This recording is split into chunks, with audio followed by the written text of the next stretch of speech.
सो hey guys, आज हम बात करने वाले हैं के पॉप की यानी कोरियन पॉप कल्चर की। And we all know that कि कोरियन पॉप कल्चर यानी के पॉप कितनी धूम मचा रहा है इस पूरी दुनिया में, इस पूरे वर्ल्ड में। इन्होंने म्यूजिक इंडस्ट्री पे काइंड ऑफ अपना एक छाप सी छोड़ दी है। बट ये के पॉप जितना ही पूरी दुनिया में धूम मचा रहा है, उतना ही ये साउथ कोरिया की इकोनॉमी में ग्रोथ एंड डेवलपमेंट करवाता है। इसको काइंड ऑफ ये भी बोल सकते हैं कि कोरिया की सॉफ्ट पावर है। 2004 में साउथ कोरिया की जीडीपी में के पॉप ने ऑलमोस्ट 0.2% की ग्रोथ करवाई। 0.2% सुनने में छोटा लग रहा होगा, बट ये 0.2% $1.8 बिलियन है। 2018 में ये नंबर बढ़ करके आपको $9.3 बिलियन बन गया। $9.3 बिलियन से ये $12.4 बिलियन बना। BTS, Blackpink, Aespa, Twice and Stray Kids, ये कुछ ऐसे के पॉप बैंड्स हैं जो बहुत ही ज़्यादा पॉपुलर हैं। इनके कॉन्सर्ट्स में हज़ारों में लोग आते हैं। इनकी म्यूज़िक वीडियोस में आपने देखा होगा कि इनकी म्यूज़िक वीडियोस पे बिलियन में व्यूज़ हैं। एंड इन जैसे के पॉप आइडल्स को हम फैशन आइकन्स भी मानते हैं। आपने देखा होगा यूथ को इनके ट्रेंड्स को कॉपी करते हुए, इनके पहनावे को कॉपी करते हुए, इनके लाइफस्टाइल को कॉपी करते हुए। इनमें से कुछ के पॉप आइडल्स ब्रांड एम्बेसडर्स भी हैं कुछ बड़े बड़े ब्रांड्स के। फॉर एग्जाम्पल हम ले सकते हैं ब्लैक पिंक की जीसू, जो कि ब्रांड एम्बेसडर है डियोर की। एंड अगर हम BTS का एग्जांपल लें तो BTS का जे होप, जो ब्रांड एम्बेसडर है लुई विटॉन का। एंड ऐसी बहुत सारे एग्जांपल्स आपको देखने को मिलेंगे। ये सब देखने के बाद आपको लग रहा होगा कि ये आर्टिस्ट तो अपनी ड्रीम लाइफ जी रहे हैं। इनके पास पैसा है, फेम है और पॉपुलैरिटी तो कूट कूट के है। बट क्या ये सब कुछ सच है? क्या ये सारी रियलिटी है? क्या ये इंडस्ट्री उतनी ही ब्राइट है जितना ये अपने को दिखा रही है, या फिर इसमें भी कुछ फ्लॉज है? आइए जानते हैं इसी डिटेल में। इन के पॉप आइडल्स को बनाने का एक बहुत ही ज़्यादा सिस्टमेटिक प्रोसेस होता है। अगर साउथ कोरिया में अगर हम बात करें तो नॉर्मली 50 से 100 के पॉप बैंड्स जो हैं वो डेब्यू करते हैं। एंड जो मेन एंटरटेनमेंट इंडस्ट्रीज है साउथ कोरिया में, YG entertainment, JYP entertainment and SM entertainment, इन्होंने साउथ कोरिया में काफ़ी ज़्यादा नामी के पॉप बैंड्स दे रखे हैं, जैसे कि GOT7, twice, black pink, SNSD। ये सारे बहुत ही ज़्यादा नामी के पॉप बैंड्स हैं जिन्होंने के पॉप की दुनिया में बहुत ही ज़्यादा फेम एंड ग्लैमर कमाया है। लेकिन इन बैंड्स को बनाने का जो सिस्टमैटिक प्रोसेस के बारे में मैंने बात करी थी, एक्चुअली में जो ये एजेंसीज होती है पहले ट्रेनीज को सिलेक्ट करती है। नॉर्मली जो के पॉप आइडल्स होते हैं ये 5 से 7 साल तक प्रैक्टिस करते हैं और उसके बाद ही डेब्यू कर पाते हैं। एंड इन ट्रेनीज को सिलेक्ट करने का एक सिस्टमैटिक प्रोसेस होता है। काफ़ी कंपनीज जो होती हैं वो ऑडिशंस के थ्रू करती हैं एंड काफ़ी स्ट्रीट कास्टिंग करती हैं। एंड उनमें से जो भी बेस्ट परफॉर्मर्स होते हैं उनको ही ये डेब्यू करवाते हैं। सिलेक्शन पीरियड के बाद ये एजेंसीज चाहती है कि अपने ट्रेनीज को एक परफेक्ट एंटरटेनमेंट डॉल्स बनाना। इसका भी एक बहुत ही सिस्टमैटिक प्रोसेस होता है। फर्स्ट ऑफ ऑल ये इनसे एक कॉन्ट्रैक्ट साइन कराते हैं, जिसे हम लोग एक स्लेव कॉन्ट्रैक्ट भी कहते हैं। इस कॉन्ट्रैक्ट में कुछ क्लॉज होते हैं। सबसे पहला क्लॉज तो ये होता है कि जो खर्चा इनके ऊपर होने वाला है वो इन ट्रेनीज और इन के पॉप ग्रुप आइडल्स के ऊपर एक डेप्थ की तरह होता है। ये डेप्थ इनको वापस से चुकाना होता है इनके डेब्यू के बाद। दूसरा, इनका टाइम पीरियड, ये कितने साल के लिए हमारे साथ काम करेंगे। एक लेबल के अंडर ये कम से कम 5 से 10 साल तक के लिए काम करते हैं। तीसरा, हम देखते हैं इन ट्रेनीज को उनके अर्ली पीरियड में ही उठाया जाता है, जब ये 14 से 15 साल के होते हैं, क्योंकि खुद ट्रेनिंग पीरियड 5 से 10 साल तक जा सकती है। हर एक ट्रेनी ऑलमोस्ट हर दिन 8 से 12 घंटे प्रैक्टिस करता है। इस प्रैक्टिस पीरियड में हम देखते हैं कि इनको सिंगिंग, डांसिंग और एक्टिंग जैसे स्किल्स पे काम करना होता है। जो trainees out of south Korea के होते हैं या फिर जिन्हें कोरियन लैंग्वेज नहीं आती, इन्हें कोरियन लैंग्वेज की अलग से ट्रेनिंग दी जाती है। हर ट्रेनी अपने वेट और फिजिकल अपीयरेंस के लिए काफ़ी ज़्यादा कॉशियस होता है, क्योंकि साउथ कोरिया में beauty standards out of world होते हैं। हम देख सकते हैं कि हर एक आइडल ग्रुप में कोई भी ऐसा बंदा ओवरवेट नहीं होता। उनके ओवरवेट की डिफिनेशन ही बहुत ही अजीब होती है। एक नॉर्मल फीमेल हाइट होती है 154 सेंटीमीटर, जिस राउंड वेट होता है 45 किलोग्राम्स टू 50 किलोग्राम्स। अब यही वेट हम लोग देखते हैं के पॉप स्टार में। अगर एक फीमेल स्टार 154 सेंटीमीटर है तो वहाँ पे उसका वेट होगा 34 किलोग्राम्स, ऑलमोस्ट 10 किलोग्राम का डिफरेंस, जिस कारण से वो एक्चुअली में अंडर वेट है। अगर ये 34 से उन लोगों ने 40 किलोग्राम में भी इंटर किया ना, तो ऑडियंस और साथ ही साथ उनके खुद के ट्रेनर्स उन्हें ओवर वेट करते हैं। ऐसे बहुत सारे इंसिडेंट्स आपने देखे होंगे, ऐसे वायरल क्लिप्स देखे होंगे कि परफॉर्मेंस के दौरान आइडल्स हमेशा गिर जाते हैं या बेहोश हो जाते हैं। सो अभी जब मैंने आपको बताया था कि इन ट्रेनीज में से बेस्ट परफॉर्मर्स सिलेक्ट होते हैं, उन परफॉर्मर्स को सिलेक्ट करने का एक प्रोसेस होता है जिसको हम बोलते हैं मंथली इवैल्यूएशन।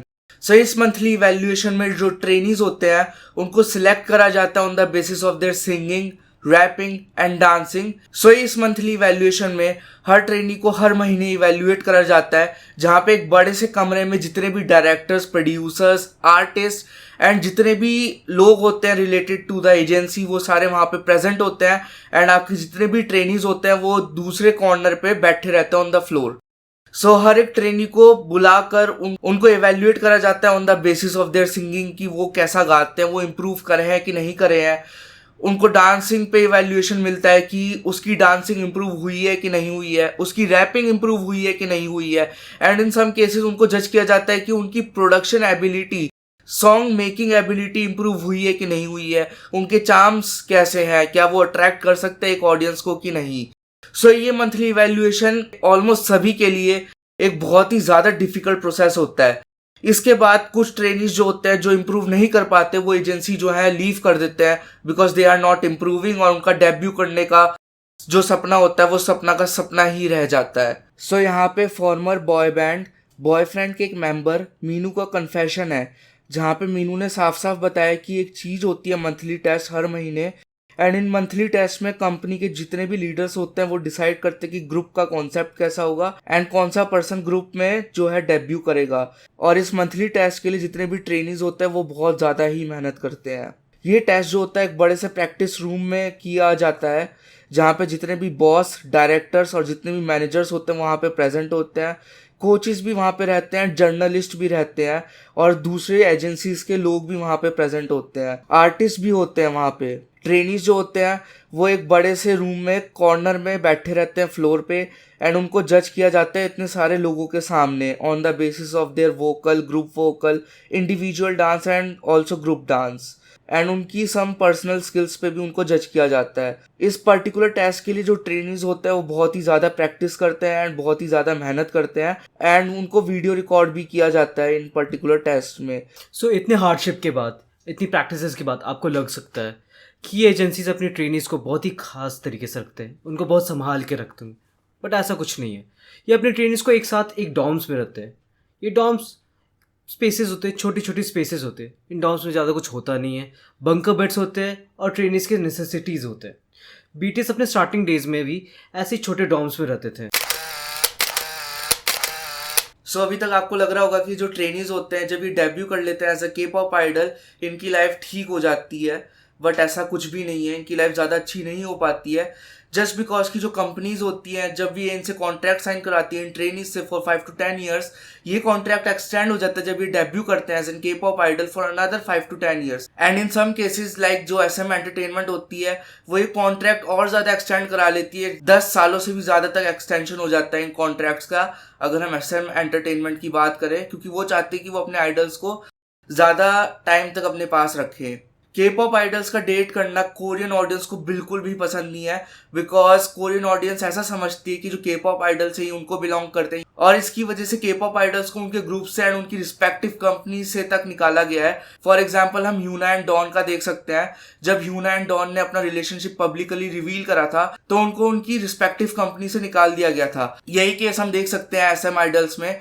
जब तेयॉन एंड बैक्यूम को डेट करते हुए कुछ रिपोर्टर्स ने पकड़ लिया था तो उनको बहुत ही ज्यादा हैवी बैकलैश सहना पड़ा था, जिसकी वजह से तेयॉन ने रिटर्न अपॉलॉजी करी थी जस्ट बिकॉज कि उसने वैक्यूम को डेट करा था। डिस्पैच एक ऐसी ऑर्गेनाइजेशन जिससे most of the Korean celebrities and के पॉप आइडल्स डरते हैं बिकॉज ये ऑर्गेनाइजेशन फेमस है कोरियन सेलिब्रिटीज के अफेयर्स को डिस्क्लोज करने में एंड के पॉप आइडल्स के रिलेशनशिप्स को भी डिस्क्लोज करने में। डिस्पैच के जितने भी मेंबर्स होते हैं ये एंटरटेनमेंट एजेंसीज में टॉप की पोजीशंस पे होते हैं, जिस वजह से इन्हें के पॉप आइडल्स के स्केड्यूल का पता लग जाता है एंड ये उनको डेट करते हुए पकड़ लेते हैं। इसका पीछे एग्जांपल देखा गया था तेयॉन एंड बैक्यूम का एंड ये जो फोटो आपने देखी तेयॉन एंड बैक्यूम की ये डिस्पैच ने डिस्क्लोज करी थी। क्रियॉन पॉप जैसे फेमस आइडल ग्रुप जो कि सेकंड जनरेशन में धमाल मचा के रखे थे, वो भी अपने डेब्यू के बाद 1 साल 6 महीने तक बिना किसी पेमेंट के साथ काम किया। ऐसा इसलिए क्योंकि वो एक ट्रैप में फंसे जिसका नाम है ब्रेक इवन सिस्टम। ये ट्रैप तभी शुरू हो जाता है जब आप एक ट्रेनी होते हो। आपके ऊपर जो भी इन्वेस्टमेंट होता है जिसमें आपकी ट्रेनिंग आती है और आपके ऊपर जो एक्सपेंसेस खर्च हो रहे हो जैसे लिविंग एक्सपेंसेस, वो सारा का सारा वसूल किया जाता है आपके डेब्यू के बाद। अब डेब्यू के बाद ये इतना सिंपल भी नहीं होता। आपने जब डेब्यू कर लिया तब भी आपके बहुत सारे एक्सपेंसेस होते हैं, जैसे फ़ोटो शूट हो गया, सॉन्ग शूटिंग हो गई। अब ये सारा का सारा कंपनी वसूल कैसे करती है? आपके पेचेक से जो भी आपने कमाया उसका 70 to 80% कंपनी अपने पास रखती है और बचा कुचा आपके पास रख। अब आप बोल सकते हो कि BTS जो कि बहुत ही नामी ग्रुप है वो तो काफ़ी ज़्यादा अमीर है, हर एक मेंबर का नेटवर्थ काफ़ी ज़्यादा है। बट व्हाट अबाउट दोस्त जो कि कभी फेमस हो नहीं पाए, जिनका डेब्यू हुआ एंड पीपल ने उनको रिकॉग्नाइज नहीं किया। पेमेंट एक्सपेंसेस एंड डेप्ट के अलावा भी के पॉप आइडल्स के ऊपर एक और प्रॉब्लम रहती है एंड वो प्रॉब्लम है एक्यूजेशंस की। आए दिन के पॉप आइडल्स पे डिफरेंट एक्यूजेशंस लगते हैं एंड स्पेशली बुलिंग के एक्यूजेशंस, एंड कई सारे के पॉप आइडल्स को अपने रिस्पेक्टिव ग्रुप से इसलिए निकाला गया है जस्ट बिकॉज कि उनके ऊपर बुलिंग के एक्यूजेशंस थे। अगर हमें इसका एग्जांपल लेना तो इसका सबसे बेस्ट एग्जांपल है जी आइडल की सुजीन। उसको इसलिए निकाला गया था क्योंकि उसने under as drink and smoke करी थी एंड उस पे बुलिंग के एक्यूजेशंस थे जो अभी तक प्रूव नहीं हुए हैं, बट जस्ट बिकॉज उस पे एक्यूजेशंस थे इसलिए उसको अपने रिस्पेक्टिव ग्रुप से निकाल दिया। पहले तो उसको हाइएटस पे डाला, फिर 6-7 महीने बाद उसको उसके ग्रुप से निकाल दिया गया। एंड यही सेम चीज हम देख सकते हैं स्ट्रे किड्स के ह्यूनजिन के साथ, उस पे भी बुलिंग के एक्यूजेशंस लगे थे और ये कहा जाता था कि मिडिल स्कूल में ह्यूनजिन जो है एक लड़ाई में पड़ गया जिस वजह से उस पर बुलिंग के एक्यूजेशंस लगे, कहा कि इसने वर्बली अब्यूज करा है किसी विक्टिम को एंड उस वजह से ह्यूनजिन को हाइएटस पे जाना पड़ा स्ट्रे किड्स की एक्टिविटीज से। सो आए दिन हम देखते रहते हैं कि के पॉप आइडल्स पे एक्यूजेशंस लगते हैं, इसकी वजह से काफी सारे के पॉप आइडल्स का करियर खत्म हो जाता है which is a very problematic concern. 2022 में लूना अपने वर्ल्ड टूर पे थे एंड ये वर्ल्ड टूर का शेड्यूल काफ़ी ज़्यादा हेक्टिक था। इस वर्ल्ड टूर के इंडियन तक लूना के ऑलमोस्ट हर मेंबर के साथ कोई ना कोई फिजिकल इश्यूज थे। ब्लैक पिंक की जीनी अपने मॉस्को के कॉन्सर्ट में ऑलमोस्ट फेंट कर गई थी ड्यू टू एग्जॉस्शन। ट्वाइस की जोंगहोon जो कि एक बहुत ही फेमस आइडल है, उन्होंने अपना हाइटस लिया from group because of her mental issues. Twice के लगातार फोटोशूट्स एंड वीडियो शूट्स के दौरान वो काफ़ी ज़्यादा एग्जॉस्टेड फील कर रही थी। ओवरवर्क के कारण आइडल्स हमेशा एग्जॉस्टेड या फिर आउट ऑफ एनर्जी फील करते हैं एंड इस कारण से उनके साथ हमेशा हेल्थ इश्यूज रहते हैं। ये लगातार हेल्थ इश्यूज के कारण वो डिप्रेशन की तरफ जाते हैं। इसी एंजाइटी एंड डिप्रेशन की वजह से के पॉप आइडल्स ने अपनी जान तक गंवाई है, चाहे वो शाइनी के जोंगह्यून हो, एफएक्स की सुली हो या फिर कारा की गोहारा हो। ये तीनों ही ग्रुप्स बहुत ज़्यादा फेमस थे लेकिन ये तीनों ही आइडल्स डिप्रेशन से सफ़र कर रहे थे एंड इन तीनों को अपनी जान गंवानी पड़ी थी। और इसमें सुली और गोहारा का केस तो बहुत ही ज़्यादा डिप्रेसिंग है जस्ट बिकॉज कि जब ये ऑनलाइन लाइव आए थे अपने फैन से बात करने तो उधर कुछ टॉक्सिक फैंस ने इनको इतना अब्यूज करा, इनको इतना बुली करा कि ये लोग लाइव में ही रोने लग गए थे and which is a very toxic thing.